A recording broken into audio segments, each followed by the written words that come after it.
ભરૂચમાં નિવૃત્ત કર્મચારી સાયબર ફ્રોડનો ભોગ બનતા 58 લાખ ગુમાવતા સાયબર ક્રાઇમમાં ફરિયાદ નોંધાઈ છે। ભરૂચના સાયબર ક્રાઇમ પોલીસ મથકમાં મક્તમપુરના જિલ્લા પંચાયતની કોલોનીમાં રહેતા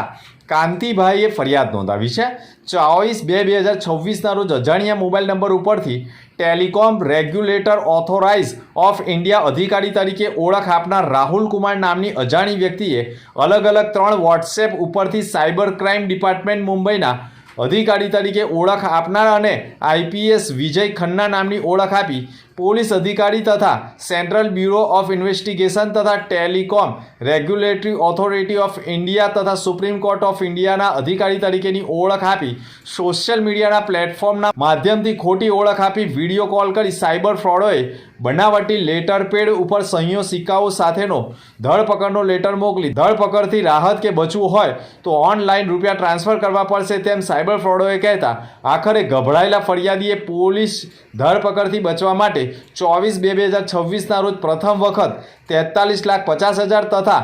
તે જ દિવસે બીજી વખત 14,50,000 આમ મળી 58 લાખ રૂપિયા સાયબર ફ્રોડોને પધરાવી દેતા ફરિયાદી છેતરપિંડીનો ભોગ બન્યા હોવાનો અનુભવ થતા તેઓએ તાત્કાલિક ભરૂચ સાયબર ક્રાઇમ પોલીસ મથકે પહોંચી સાયબર ફ્રોડો સામે પોલીસ ફરિયાદ નોંધાવતા પોલીસે ગુનો દાખલ કરી સાયબર ફ્રોડોનું પગેડું મેળવવાના પ્રયાસો